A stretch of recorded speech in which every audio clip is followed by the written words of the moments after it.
Hello, everybody. Hopefully you're ready for this afternoon's presentations. The first of all, it's many times ago we started for the Focus 35, and it was always to improve the performance in the piglets farm, and also that we always trying to improve and even do better. In this case, this is this competition. We are every month, every farms are competing each other, and also we'll try to learn and educate everybody that is around the farm. And this is one of the things we have contributed for many years now. Today we will have a presentation from Lars Nauersgaard from Cargill about the liveability of the piglets. Very interesting to see how this will be, because we know that our mortality in the small piglets are too high for many of the farms. So in this case, it's very important to have new ideas how to improve this. After this, Europrotein will come from Pia Sørensen afterwards, and in the end it will be Michael Agerlei that will be how to reduce the cost in feed.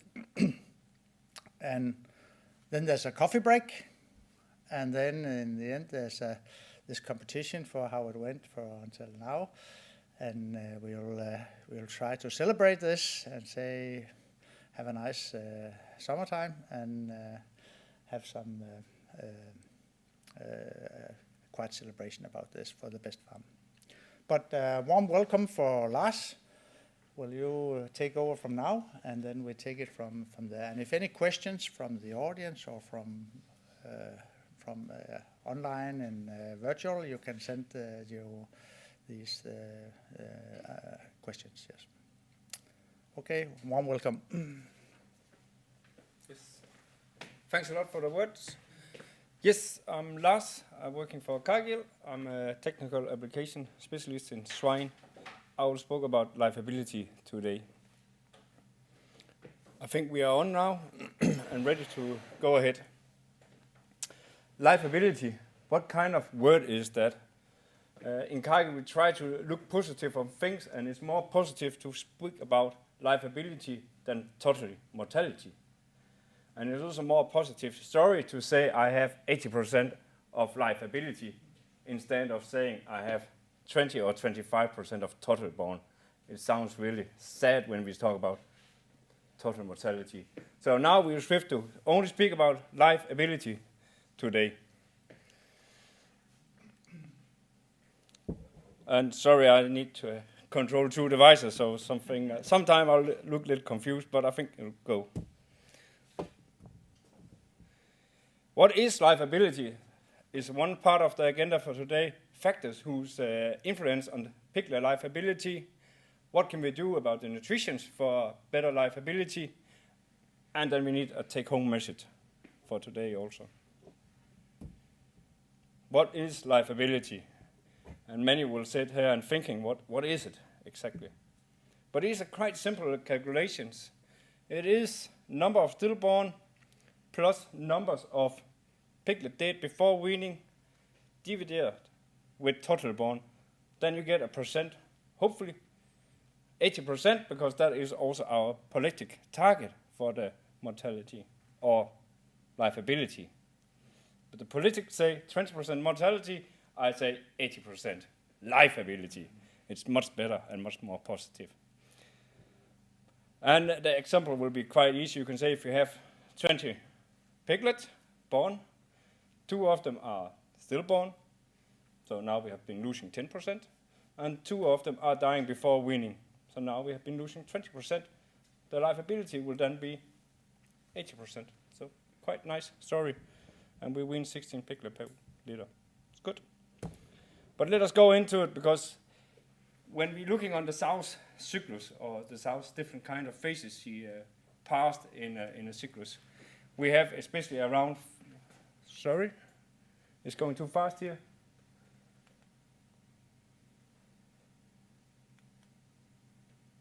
Yes. Sorry for you did not see all the slides. But if you're looking on the phases a sow have in a cyclus, she will have the gestation phase, she will have the farrowing phase, and then we have the early weaning piglet, or you can say the lactation period. All these three phases, we can have an impact on the liveability of the piglet.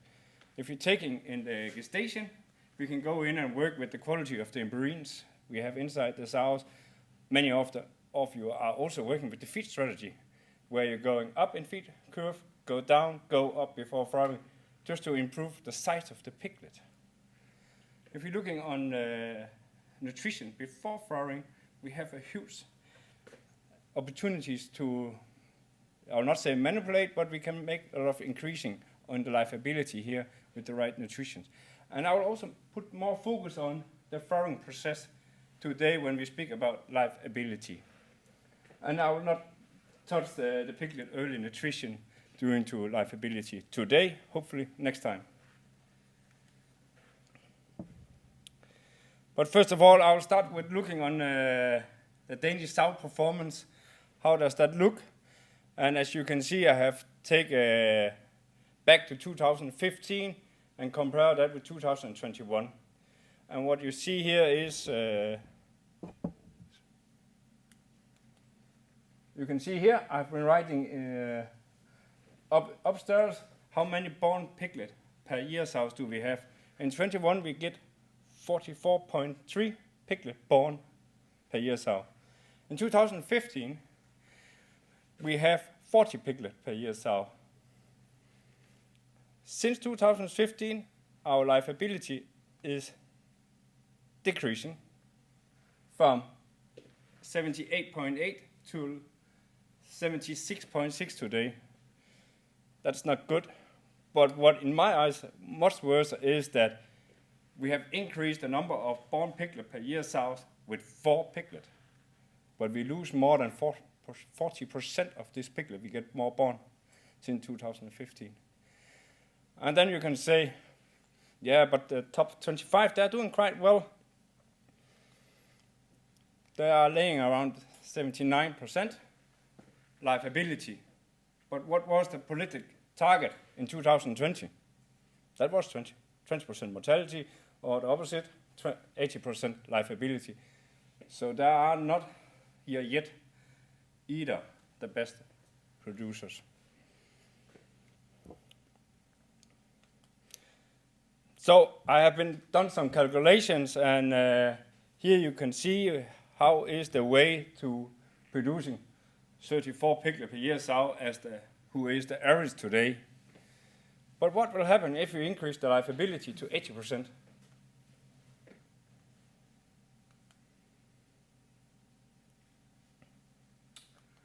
If we decrease the stillborn with 0.3, then the liveborn will increase to 18.2. Then we decrease the mortality to 13%. Wean per liter will increase to 15.85% piglets. And we will increase the piglet per year sow to 35.5 piglet. That can also mean that Porcus need to change the name of this group here, if we can do this. Think about it. There's a lot of money in it. And the calculation here is quite simple.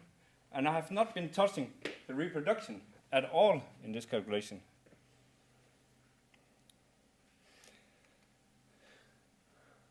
But what factor have an influence on the liveability?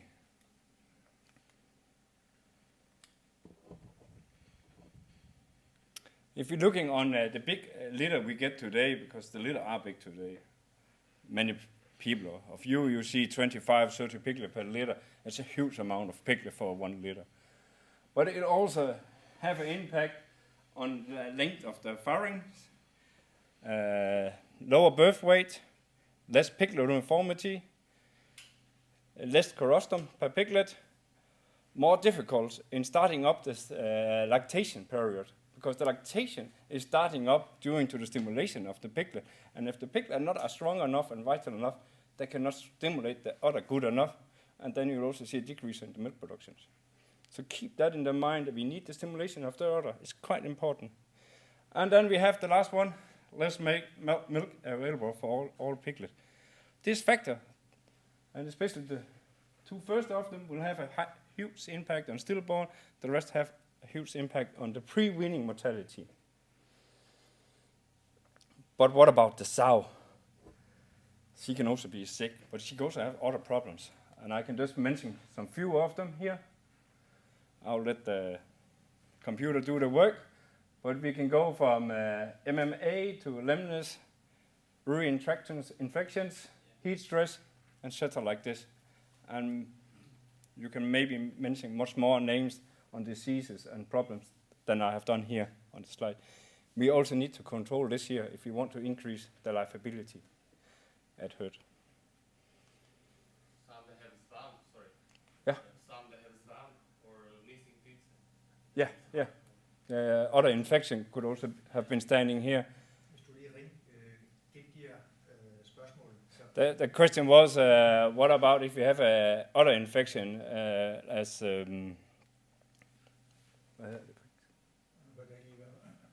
swamp? Spawns infectious MMA.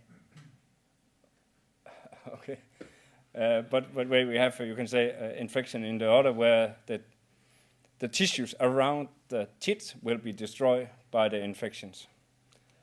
And it could have been writing up here. We can also have been writing ulcers, stomach ulcers as well. And we can continue with this. But every day keep focus on all this kind of signals, because you get a signal on all these symptoms here.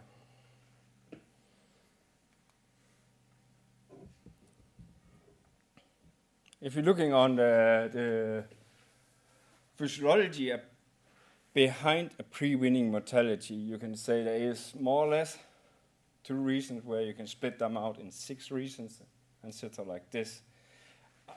If you go to the metabolic risk, then we have a immature piglet. We'll say piglet who's not ready for born yet. We also call them delphin piglet in Danish context. Then we have the behavior of the sows. Why is she crushing the piglet? Why is she nabbing them? There is a reason for why she's doing this. Then we have a hyperthermology, and we have insufficient feeding.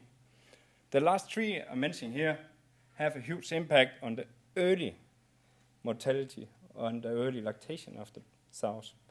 And again, then you can see here, I have been mentioning in the column, the piglet vitality, because the stronger the piglet are, the easier for the piglet is to move if the sow will cross it, but it is also easier to stimulate the udder.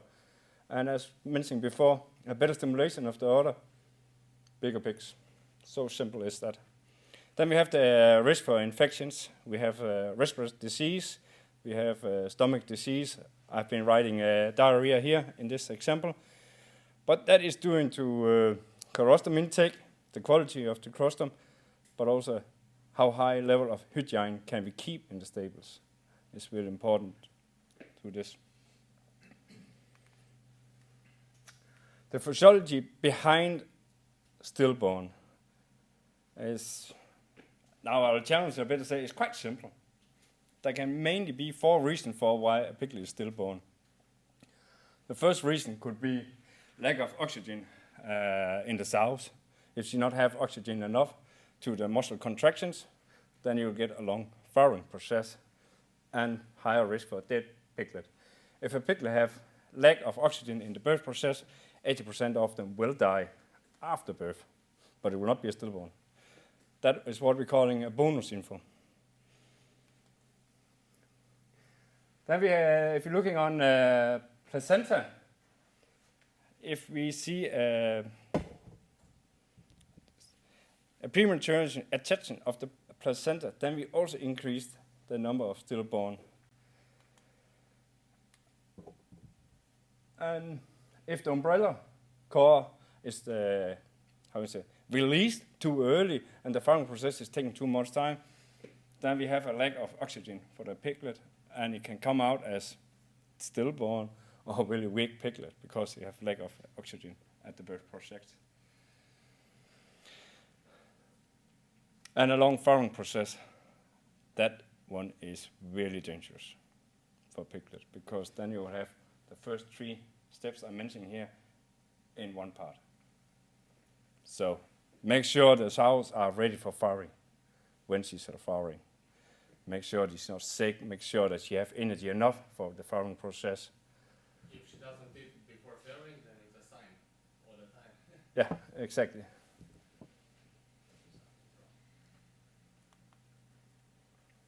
And now we have been working with the physiology about pre-weaning mortality and stillborn.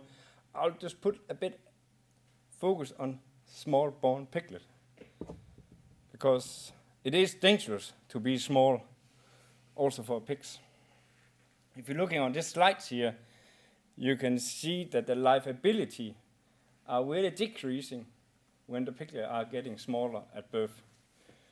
You also see the liveability around day 5 here on piglets who are between 0.8 to 1 kilo heavy, are around 80%. So far, good. But please pay attention about the line who's showing 0.6 to 0.8. There we have a liveability around 40%. So when we take this picture, we was quite lucky, because there was only 50% chance for we could take this picture. Because this picture is showing the difference between a piglet born on 2 kilo comparing with one born on 0.7 kilo. But it's also showing the difference in the gain in the farming house. And unfortunately, what we see today is that in many cases, we wean the big born piglet at day 21 because we need to create spaces because we have too many small piglets who's not strong enough and only weighing 3 kilo around day 21. These 2 piglets are weaned at day 26, just to inform you. But again, we were still quite lucky that we could take the picture. There was only 40% chance for we could take this picture if you're looking on the slides before. But now we spoke a lot about it's dangerous to be small, but there's also another thing in it. If you have a litter who's really uniformity, it's not so dangerous to be small as if you have a huge spread in the uniformity. And what I'm showing with this slide is the more equal the litter is, the higher liveability we will have in the litter.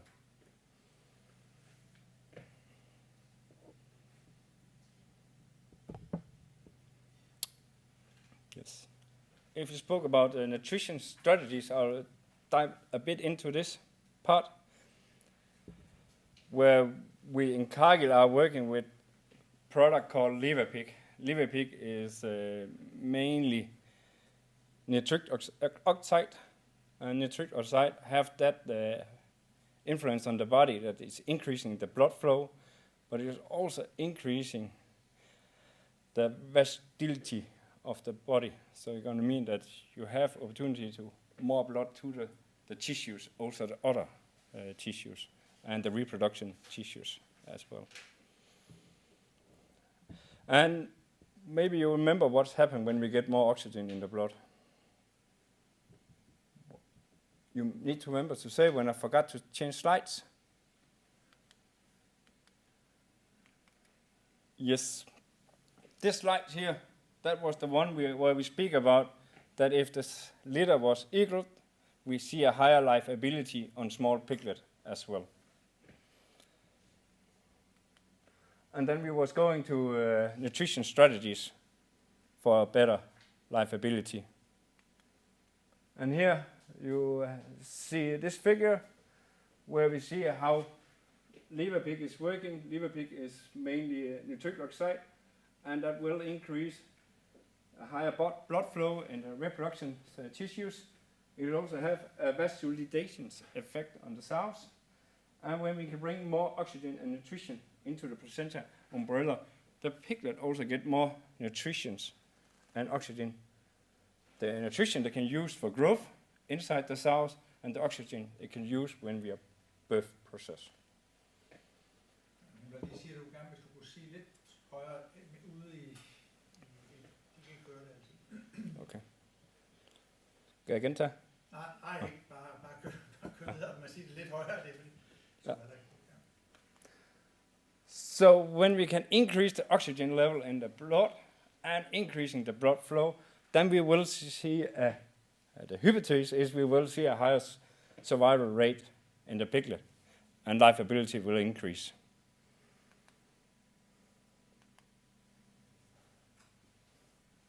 The sow, when she have more oxygen for the birth process, then you will see a faster furrowing.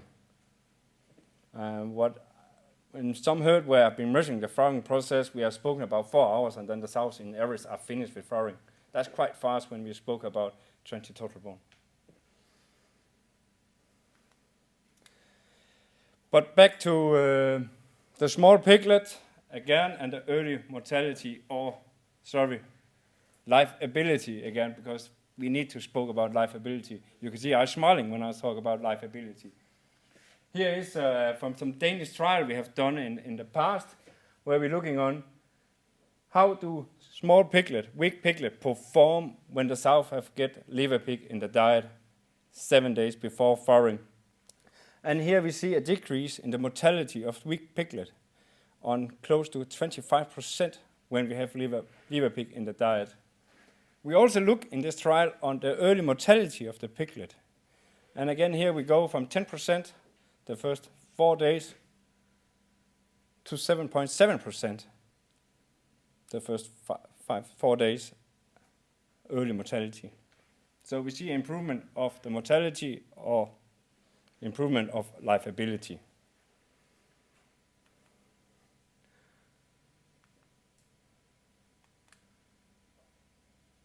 What have we seen in the rest of EU when we are testing this kind of product? I have been mentioning some countries up here. 50% of this herd have done breed or done genetic. Someone have T20 from Topic Northween, and another have TN17. But it's a mix, and 50% again is from done breed, where we have a higher level of piglet born. The first one is showing a Danish trial we have done where we improved the liveability with 7%. The next one is from Czech Republic, where we see an improvement around 2%, and etc. like that. And then we have from the Netherlands, where we see improvement on 1%. Another trial in the Netherlands, where we see improvement on close to 4%, 2% in the Netherlands. Then we go to Belgium, where we see improvement as well. And we go to Spain, where we also see improvement. Keep in mind that in Spain, it can be quite hot in the summer, and still we see improvement. All this trial here is done parallel.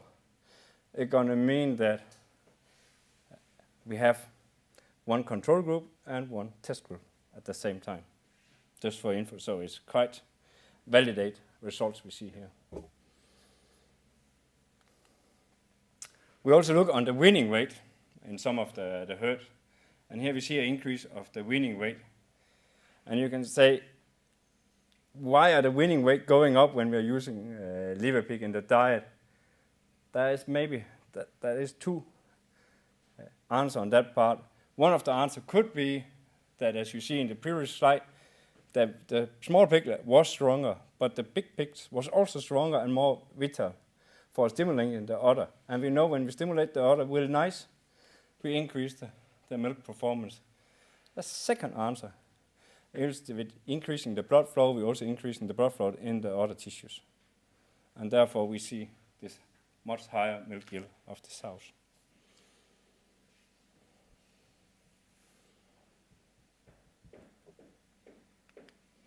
This leads us to a take-home message.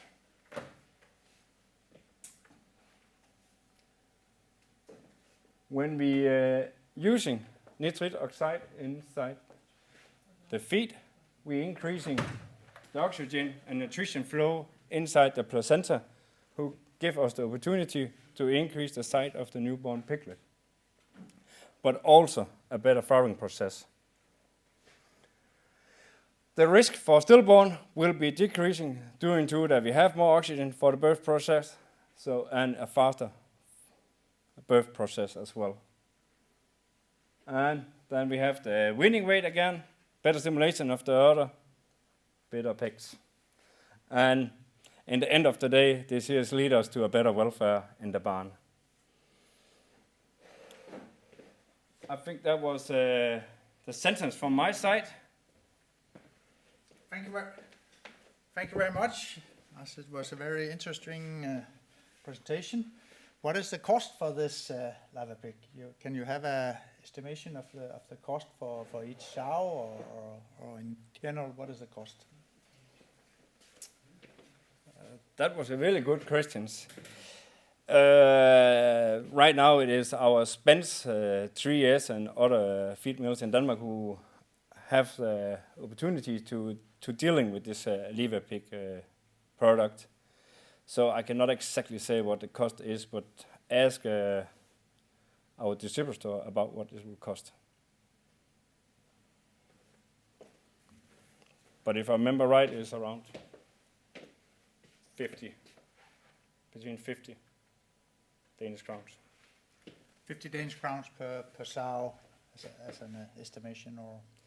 Yeah, for the pure product, but we normally combine this product with another additive for much higher milk yield, and then, of course, it will increase a bit.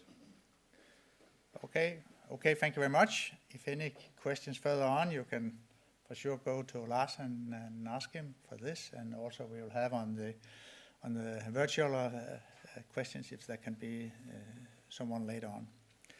I need to correct myself. The price I mentioned is not correct, just to make sure for that. Please give our distributor a call and ask for it. Okay, we don't know exactly what the price is, but... sorry for that one. No, but just, the first thing everybody is interesting is what is the cost for everything? That is an important part, and I just realize now I remember wrong. Okay, but it's we just have to call the 3S or one of the other feed mills in DK. Yes. Okay. I think... Oh, this was the other one. Yes. Yeah.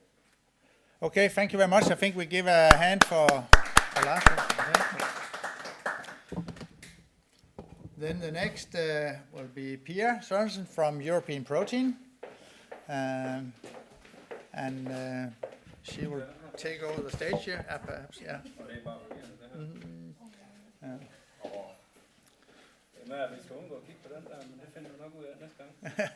Yeah. But for sure also we have some ideas, or European Protein, how to improve our milk yield and the performance in general, and warm welcome for Pia for sure. And again, please, if you have any questions, Pia will rephrase it again, so she will have the answer, so everybody can hear what's going on. And welcome for this. Thank you. Thank you very much. Yes, as I just told you, I'm from the company European Protein, and today I'm going to tell you a bit about better digestion, and one of the things that we get is a better milk yield at the sows, of course. But first a bit about the company. As I said, European Protein, our motto is that with healthy animals, you also get a healthy business, meaning that if we have a healthy animals, we will produce healthy piglets, and therefore often also have a very healthy business. So we're a Danish protein producer, and we have production both in Denmark, Ukraine, and also in the US. So I'm going just to tell you about our fermented products today and what they do to our animals. So we primarily work in 3 protein solutions, and that is the EP200, that is the fermented soy for primarily growing pigs. Then we have EP100i, that is fermented rapeseed, also primarily for growing pigs, something that we're talking a lot about right now when we're speaking about weaning without zinc oxide, but more about that later. Then we have our EP199, that is fermented fermented rapeseed and seaweed, primarily for maternal feeding. And when I see primarily about all the products is that we can use them differently depending on the farm, what they have. But in general, we use them like this. So, first a bit about EP for sows. We are working with the feeding concept the first 175 days. The concept builds on that only with healthy sows we can produce healthy and productive piglets. So we also know that the sow is transferring her microflora to the fetus, meaning that we already before birth can make an effect on the piglets before birth. So through sow feeding, we can affect the piglets. We are feeding the sows through the whole cycle with EP 199, followed by and also to sustain and maintain the piglet health by fermented proteins that we give to the piglets already in the farrowing stable, in the feed in the farrowing stable, and continue in the weaner stable. So all through the cycle of the sow and also the piglets, when they are fed, we give them fermented protein to give this health in the gut. So we have done a lot of trials with our products, and this is trials where we have fed only the sows with fermented protein, meaning that none of the piglets at the sows were fed with fermented protein. What we could see was that in blood, they had a higher mineral utilization, both the piglets and the sows, when feeding the fermented protein. We also saw that the transport of nutrients were higher in both, again, sows and piglets, even though, again, the piglets weren't fed fermented protein. Iron binding capacity was also higher both in sows and piglets. And many of you that has, for example, a milking cap system for the piglets know that often you will see that when they are growing very fast, they will lack iron in their blood. But we could see that an iron binding capacity was higher, so it's very important. Hopefully, it can help in that way also. Milk. We measured immunoglobulins in the sow colostrum, and we could see that the level of immunoglobulins, antigens, was higher when feeding EP products to the sows. That is very beneficial because then we can get a stronger piglets through the milk. When we look in feces, we also saw that the number of pathogens in the feces was lower, meaning the negative bacteria was lower in the sows. And the incidence of diarrhea in the piglets was lower. So we had a shorter and less severe piglet diarrhea when the sows were fed this product. Regarding bones, that was quite interesting to see that the cartilage in the knee joint, between the bones, was thicker, which is very positive regarding strength of the animals.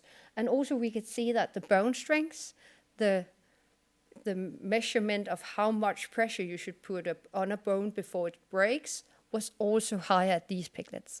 That is very positive if you produce your own gills or for the breeders that produce gills for others to have these effects also when feeding the product.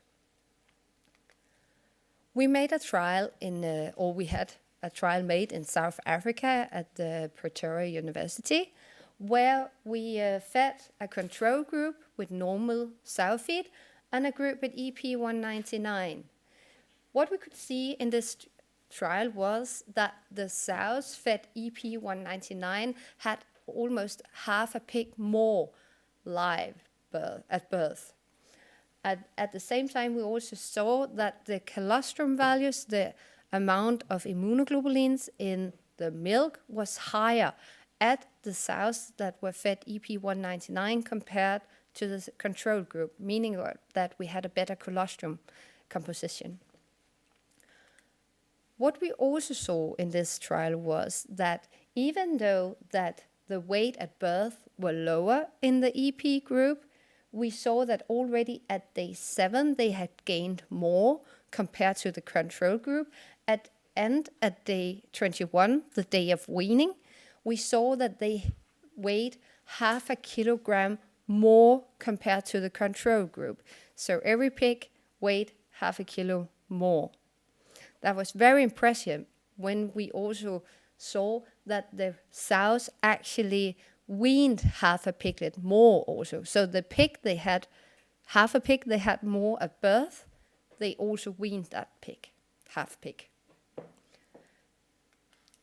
What we also saw in this trial was that the litters treated for diarrhea was lower in the EP199 group compared to the control group. Regarding our feeding concept, the first 175 days, we started to take samples at the 40 first farms that participated in this feeding program. So we had 1,000 sows, 1,000 feces samples, and 1,000 blood samples. And they were taking before and 5 months after feeding 199 to see the difference if something happened. And again, we looked at the diversity of the bacteria in the feces and the incidence or the level of betændelse. And the level of inflammation in the blood. Sorry. So if we looked at the feces sample, we could see that there was a significantly increase in the diversity. Here it says 20, sorry, it was 25% that the diversity increased.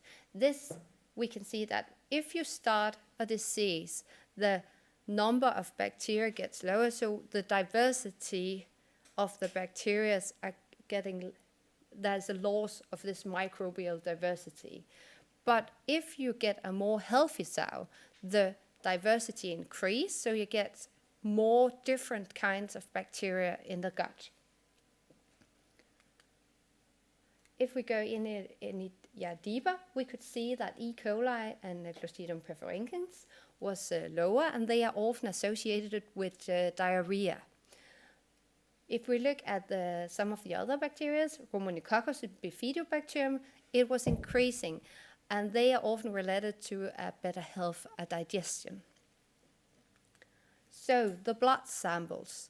Blood samples, when you look at them, you can't take an average. You have to look at the individual samples because there is such a difference in how much inflammation we have in our blood. So when humans, if we go to the doctor, we would have different inflammation levels, all of us. So that's why we here looked at the individual sow. So here we have the inflammation parameters, CIP and TNF-alpha. If we look at, for example, sow 6744, that is the second sow from the left, we could see that before feeding EP199, she had a very high level of inflammation in her blood compared to after, where it was very low. And that is the same in both CIP and TNF-alpha.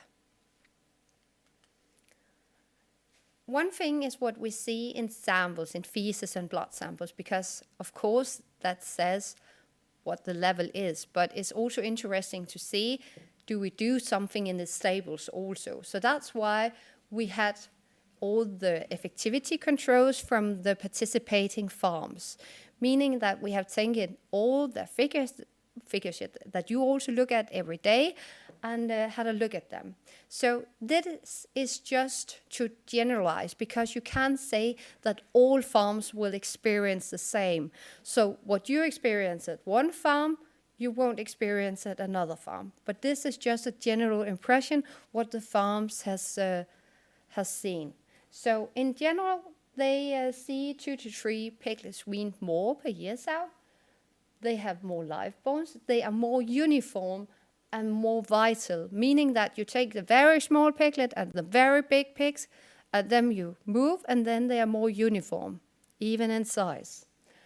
What we also see is that they have a lower mortality at the piglets, and also the mortality at the sows are lowered when feeding EP199. Increased milk yield. We don't have any trials yet that has shown it. We are going to do a trial soon. But when I say 300 to 700 grams more in weight per pig, it's because that's what they have seen. And we think it's due to a higher milk yield as sows, but also better colostrum. So we get this better pig already from the beginning. They have also experienced that the sows need less feed, again, because they utilize the feed better and less protein, or else the pigs will get diarrhea. We often see that when they start feeding it. So our philosophy is that more produced with less resources and a better health. So a bit about EP for weaners. I have taken these cakes with me, and this is done at the University of Copenhagen and in cooperation with a farm in Poland. So you should think of this as a combination of all the bacteria in the gut, showing that the green one has a large pool of the population, meaning that they are ruling the gut, if you could say so to speak. And this is a normal weaning diet. And this is a feed where they have fed with zinc oxide. And here you can see that the diversity of the bacteria are more even. So we have more of the beneficial bacteria and less of the bad bacteria, meaning that there's not room for some bacteria to rule the whole world. When we look, and sorry, it says EP199, it should say EP100 here on the last one to the right. Here you see almost the same distribution. They are very similar, EP100, EP9, but still the EP100. You see the same distribution of bacteria like you see in zinc oxide. That's very interesting, and probably also why we see that we can feed piglets EP100 and still not get diarrhea. But please keep those pictures in mind, the middle and the right picture. Because now we want to go in deeper into the gut to see on the influence on the gut. So this is a villi, this one, and that is on the gut surface. So we want really high villi because that means a large surface in the gut. So we can, the uptake of nutrients are larger. If you have very small villi like this, the surface is very small, and we can't uptake that much nutrients that compared to with high villi. So, going even deeper, we have to the left, we have to the right, we have these 3 boxes, and there's a hole in between.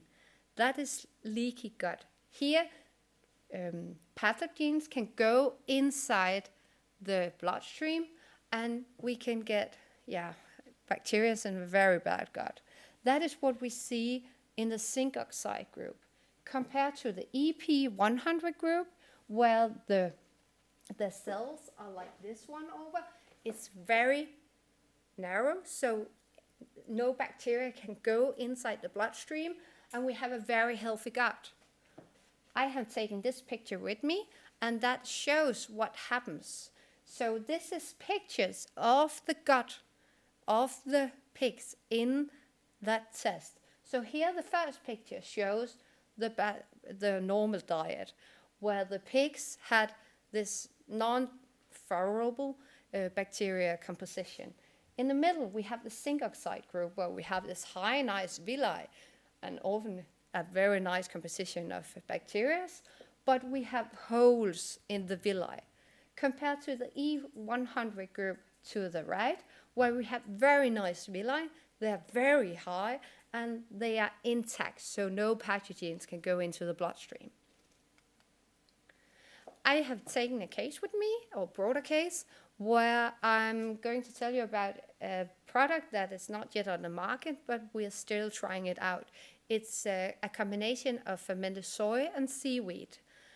Here we have fed it to weaners.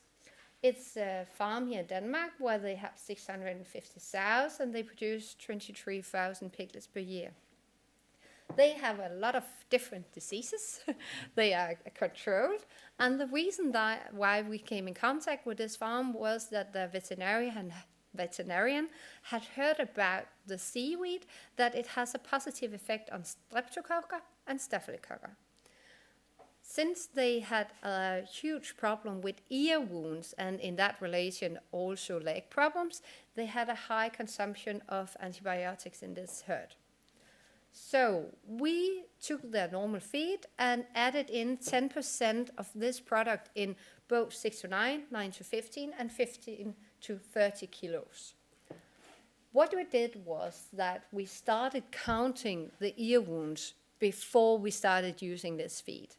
So the green one, 0, was no wounds of the ears, yellow, small wounds and blood, and red was missing ears and also blood. So we could definitely see that by feeding this product in all 3 types of feed, from the farrowing stable on to 30 kilo, there was a decrease in the number of ear wounds. What was very interesting was that we added on this line with the antibiotic level, where we showed that the use of antibiotic also decreased when using this problem. And all the leg problems were also vanished. So very positive. Here I have the effectivity control from that period where we started, and that showed a higher daily gain of 50 grams, a reduction in FCR by almost 0.2, and the dead percentage. I have promised the farmer to tell you that it's not due to the product that the piglets die. They have a lot of problems with umbilical hernia in this farm, and that's why, due to the period, we started in the autumn last year, in September, October, and due to the prices of the piglets, they decided to kill all the ones that they didn't want to feed on. So that's why there was an increase in the daily gain.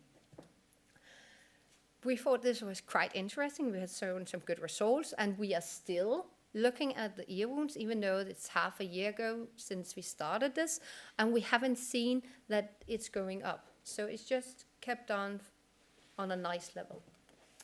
So we thought it could be interesting to see how would it go if we remove the zinc oxide here.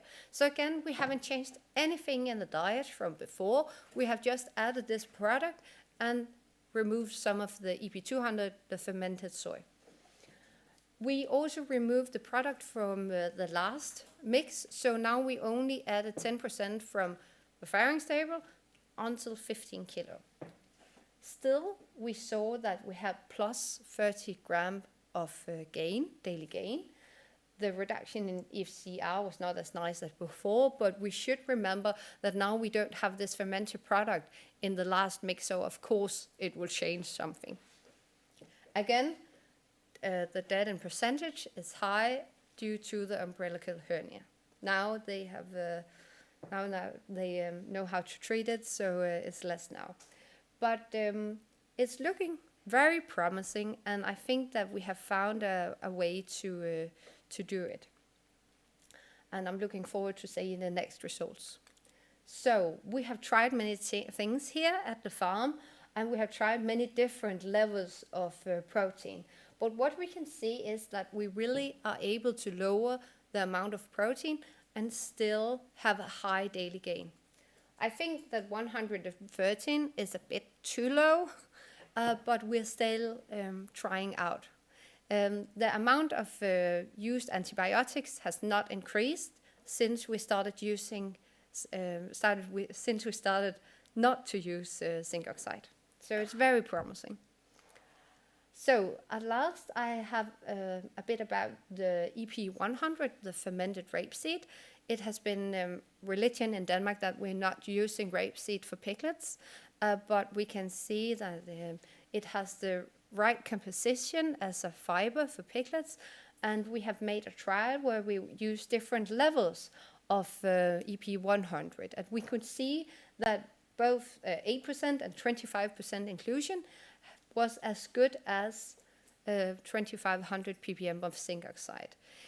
I'm not telling you that you should use 25% in your mix. It's very individual from farm to farm where you should be. It depends on the amount of bacteria, the pressure of bacteria in the stables and many other things. But normally we are around 10 to 15% in the feed. And it's very important that they they have it already in the farrowing stable, so they know the taste.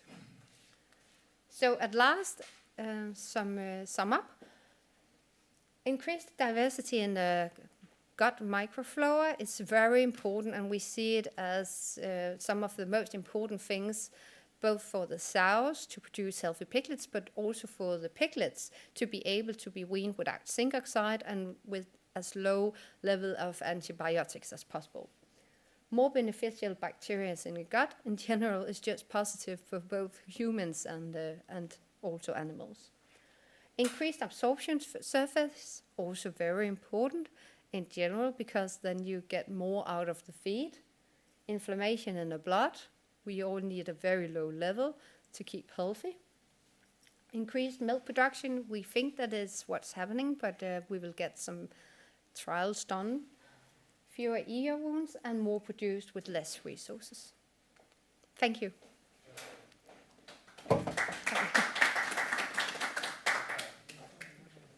Thank you very much, Pia. Very, really interesting to see what's going on in this field. And do you have any measure of use of antibiotics? You know, the inflammation is less, and you feel more healthy. But do you see any difference in the use of antibiotics in the farms, different farms? Unfortunately, I don't have any numbers for them from these 40 farms. It could be very interesting to see how it looks like when using.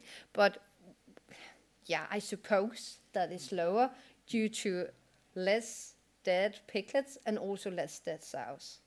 So in that way, I think it's lower, but I'm sorry I don't have any numbers on it. Only this farm, where we could see there was a huge drop. Thank you very much. If any further questions for Pia? And I think we'll thank you very much again. And the next presentation will be from Michael Agerlei. I hope he'll be soon, or otherwise it will be a short break. I can say after this presentation from Michael, there's a coffee break and some cake, and then we have to go to the other room where we have the final presentation, how the best farms have developed. So, but please of all, I think we'll just take a short break, and then Michael will be back in a few minutes, I suppose. Helt hen her. Ja, i hvert fald sådan rimelig der, og så hvis du kan tale højt, og så hvis der er spørgsmål, så gentager du lige spørgsmål. Ja, Så det kommer ud okay. Hvis der er en, der kommer herfra. Okay. Går lyden godt nok igennem? Fint. Okay, so let's begin. My name is Michael Agerlei. I'm a partner here in Porcus.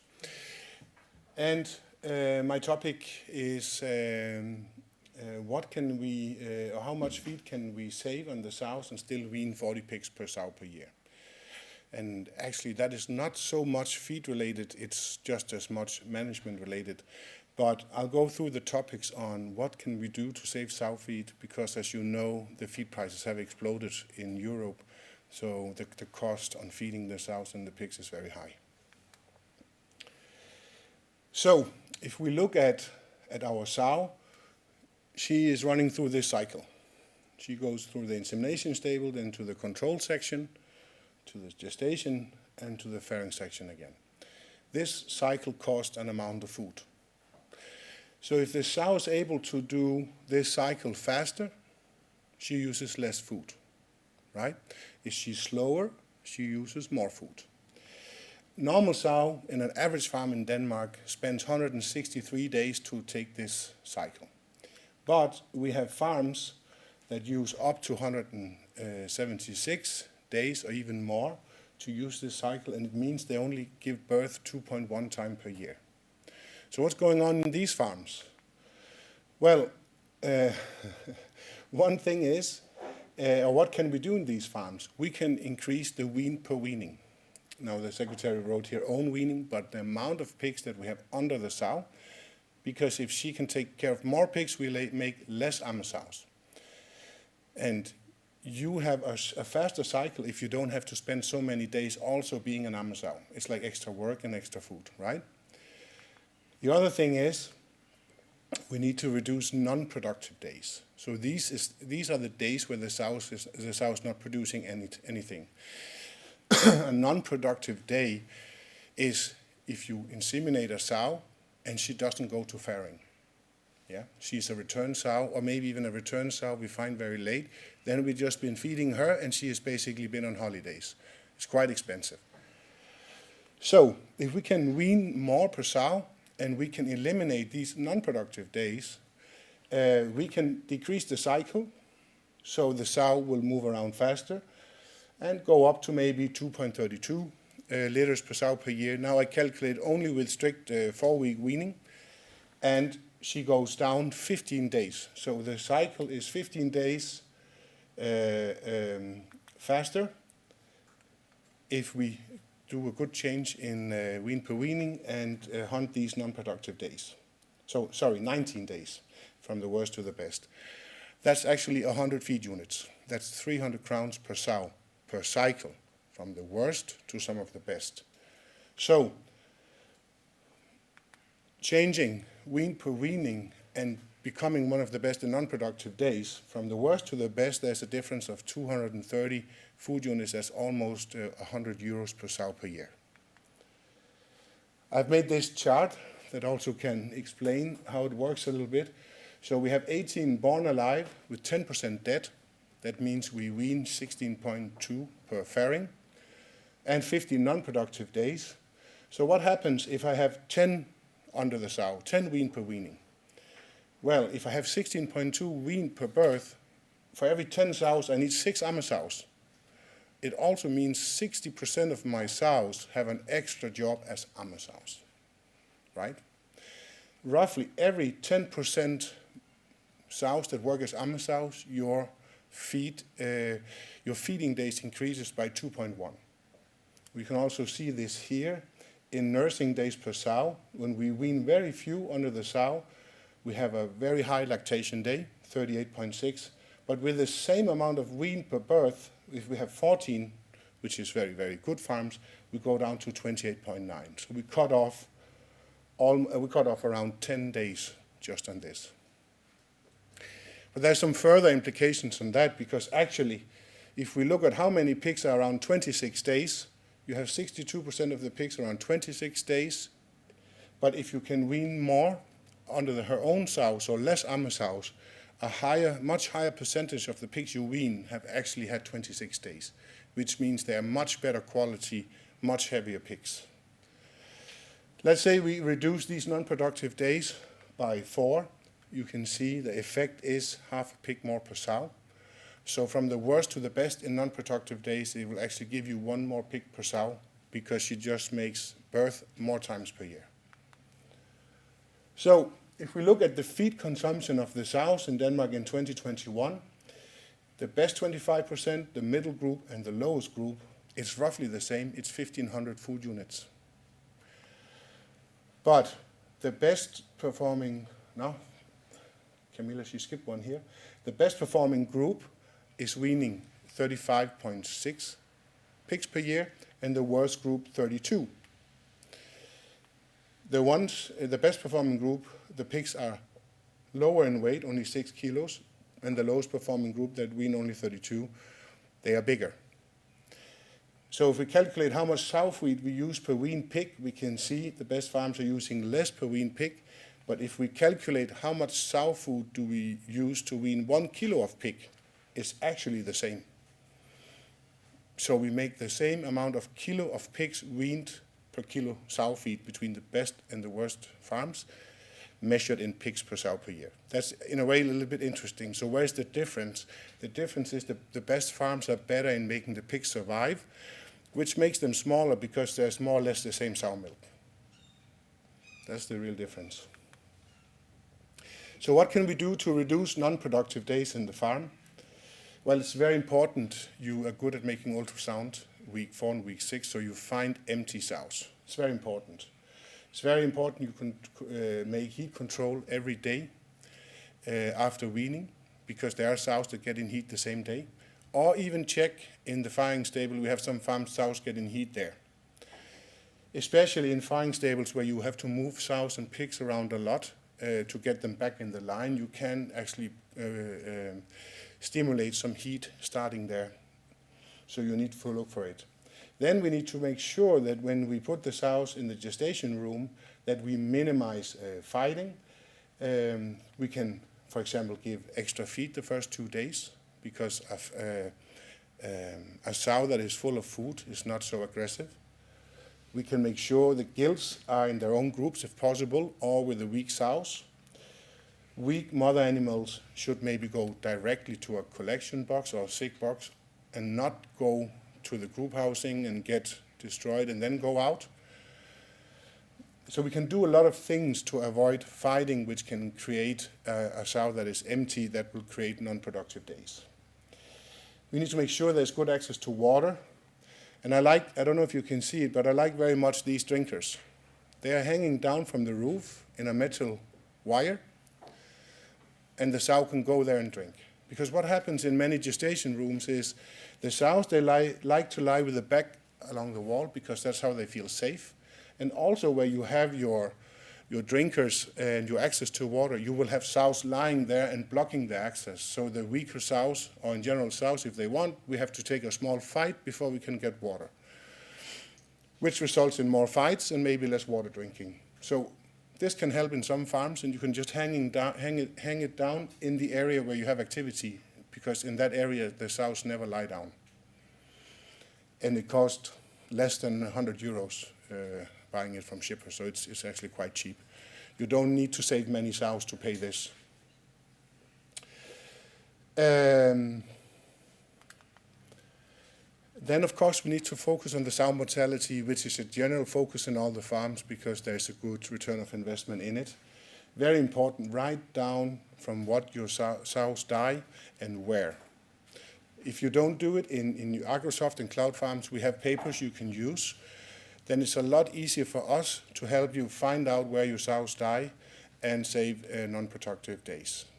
If the sow dies in the farrowing stable, it doesn't count as non-productive days, but it's still a loss. But if she dies before farrowing, we have lost a lot of feeding days with no production. Be good at treating the right sows and kill the right sows, so we don't have like wishful thinking when we inseminate. I think it will work out. She's walking almost okay.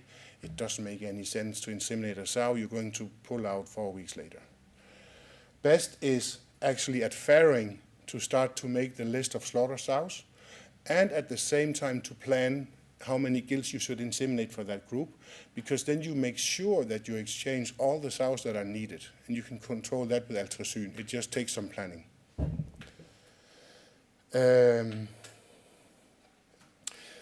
The gilts, inspect them when you buy gilts. Many times we find gilts that have a malposition of the legs or some injuries that means that they will not last even the first cycle. It's not many, but it's a few. But there's no reason to buy sow mortality. So check them. If you have gilts with errors, we can verify it, or just contact the breeder where you bought them and get a new animal instead. And then in some farms we see that there is hidden non-productive days.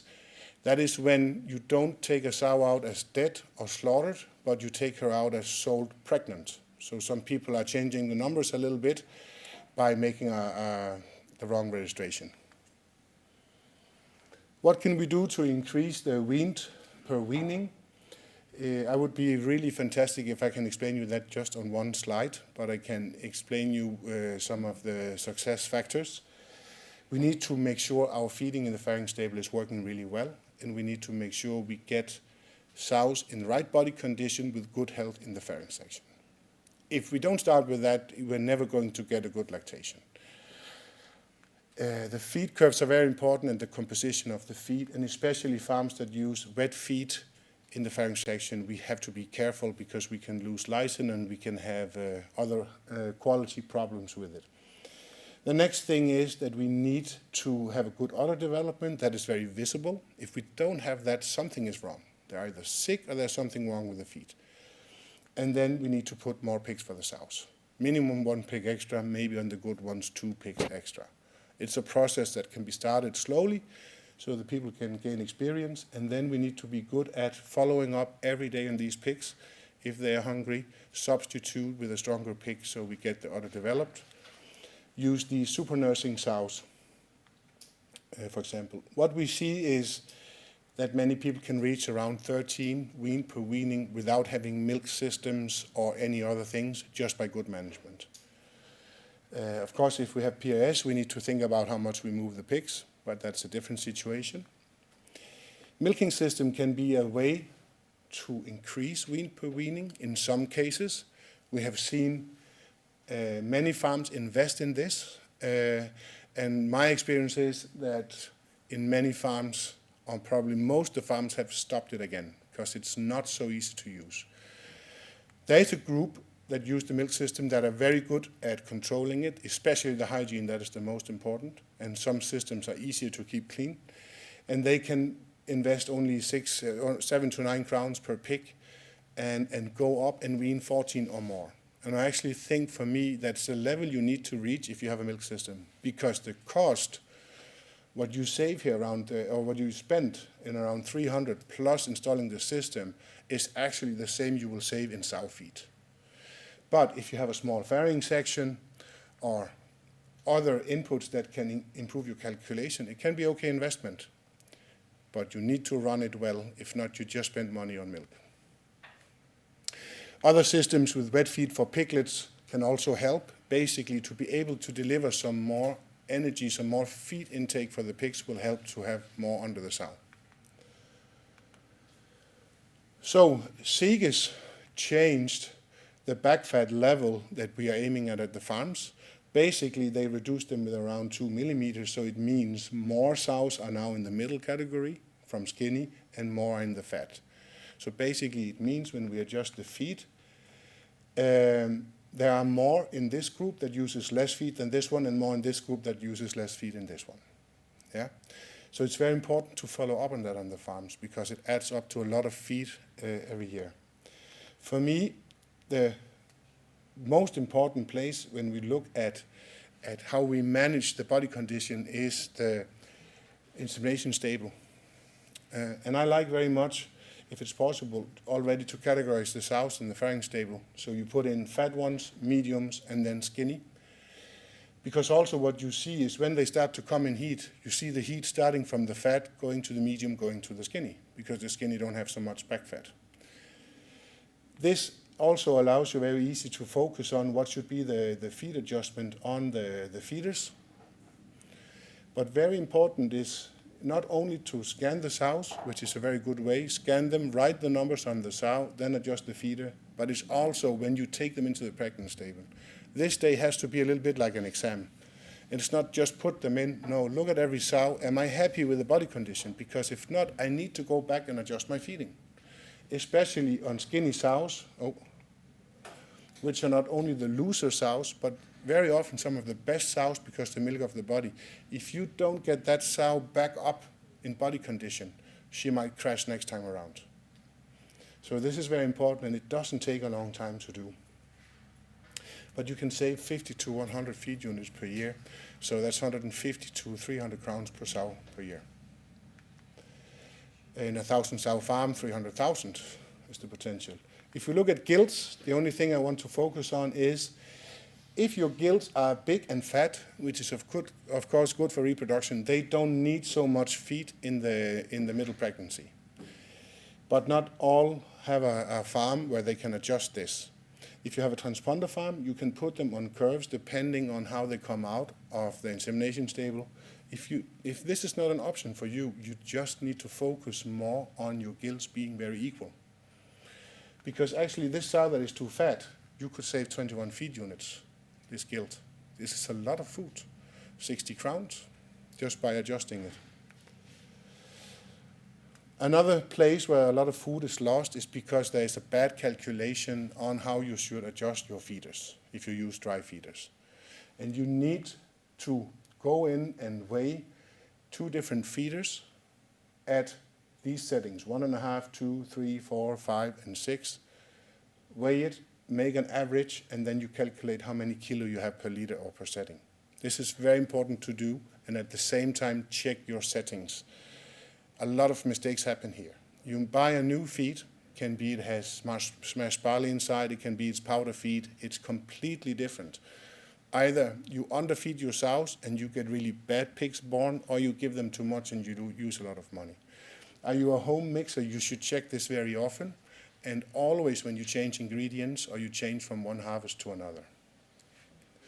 We have an Excel sheet in Porcus we can give you, where you can just type in your food units and what you calculate in kilos per liter.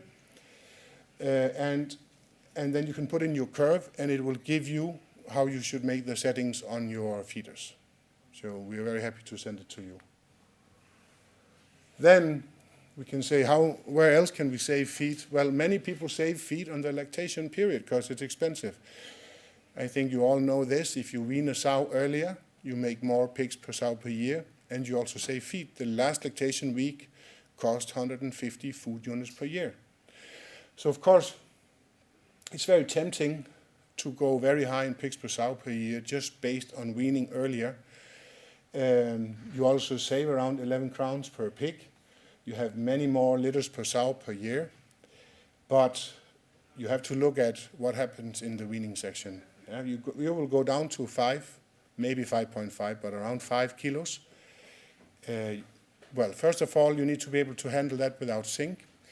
You probably have to invest in 1 to 2 kilos of pre-starters extra at a very high quality, so very expensive. So in the end, do you really win something? Yes, maybe in a market where you have a very high margin on the pigs, you can say every pig you sell, you have a big bonus.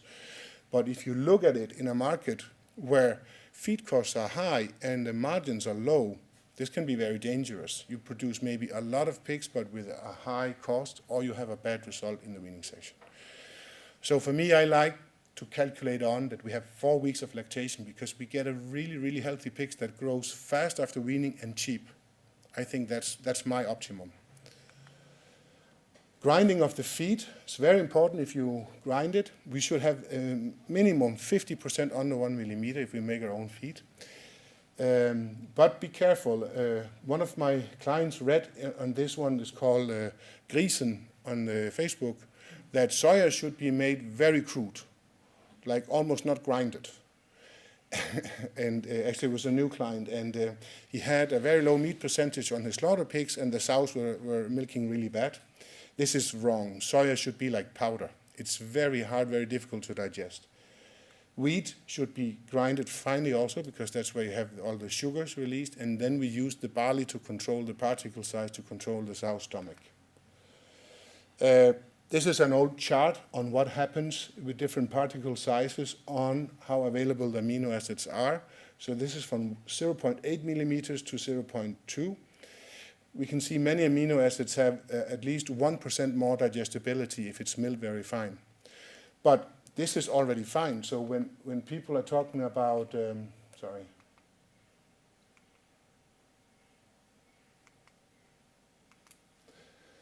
when people are talking about milling the soya crude, we are not talking 0 point something millimeters, we are talking millimeters. And that's why the digestibility will drop very fast. So that's very bad advice.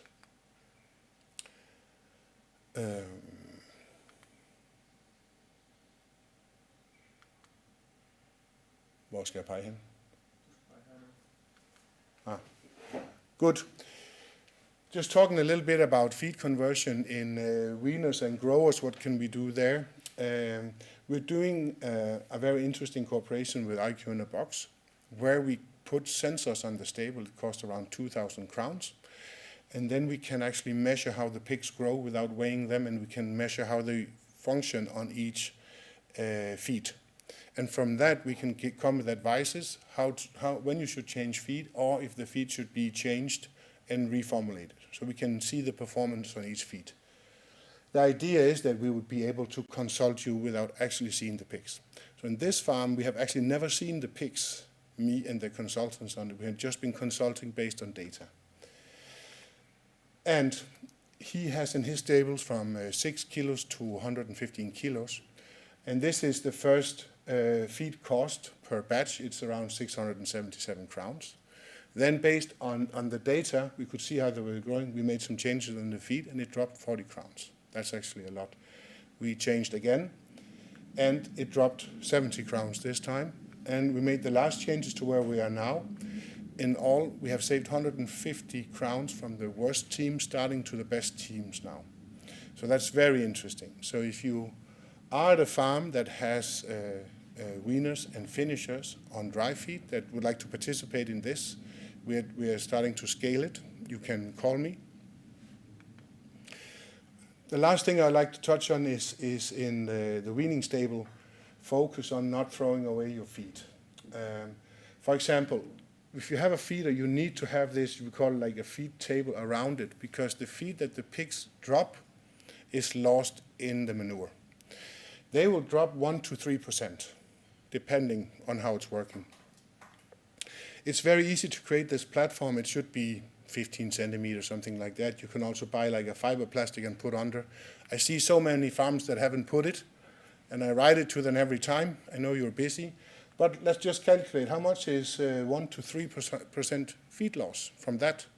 Well, it costs 200 crowns to feed a 30-kilo pig now, so it's 2 to 6 crowns per pig. If you have 1,000 sows, it's between 70,000 to 200,000. So actually, you should just call somebody and come and do it now. The same goes for adjustment of the feeders. It's really important you adjust these feeders almost daily. If it's not adjusted right, you go to the same place, maybe even more feed is lost. It's 200,000. You can almost hire half a guy just to adjust feed. But of course, we can do it while we're in the stable. That's our job. But it's a very important focus. Also, I still see farms that have very bad quality feeders. So the feeder is simply not bad enough. Feed runs out. It's impossible to adjust. These feeders can be very expensive, and you can have 5% feed loss, even more. But let's just calculate. A new feeder will cost you around 1,500. Then you get a really good one. You can have 35 pigs on it, 6.4 times per year. That's 220 pigs.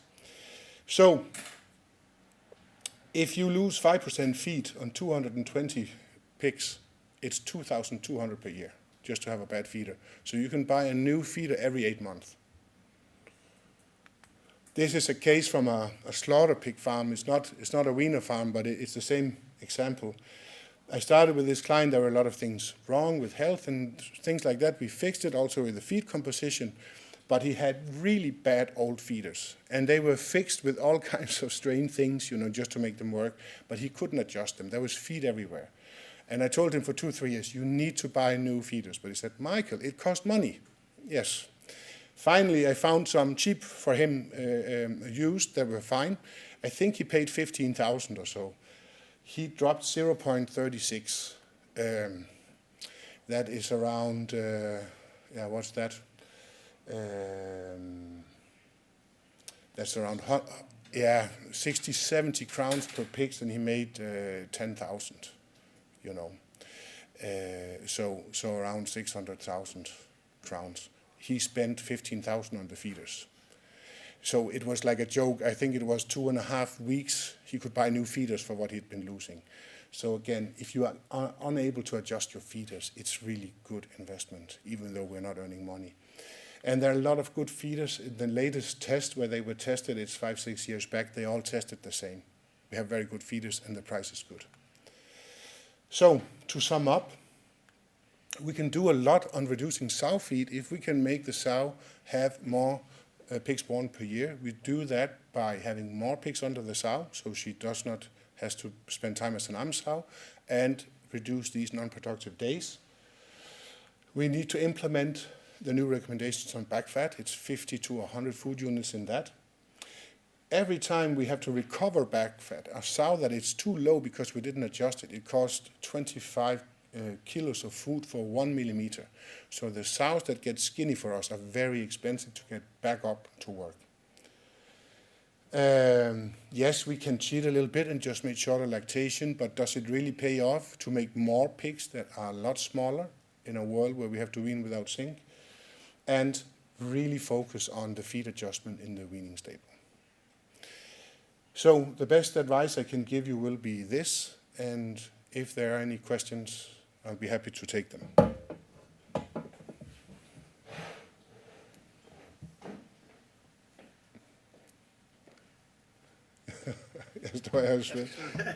Thank you very much, Michael. It was a pleasure. Thank you for giving him a hand.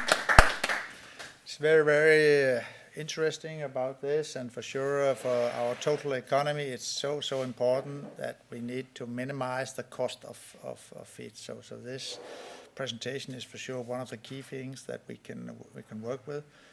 Personally, I think the back fat scan, especially for the gills before starting, is so important, and also like Michael also explained that if we lose, let's say, 75 kilo of feed every time, is more than 300 Danish crowns per sow per year.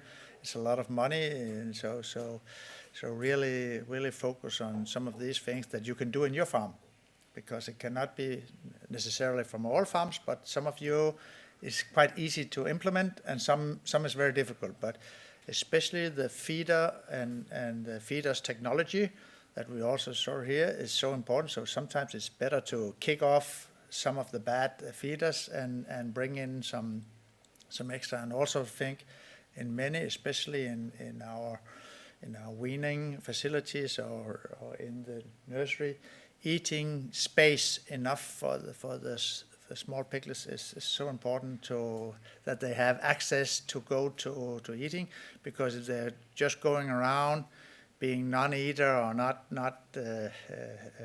performing, then it costs even more, because they are only using feed just to keep them alive and not to grow. So that's another focus on this. Thank you very much for you to be here.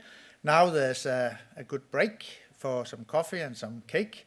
You need it now, some energy, and then the last and final presentation is in the other room. So you go after this in 20 minutes. You go to the other auditorium, and then we'll have this presentation. Thank you for you. Thank you for all.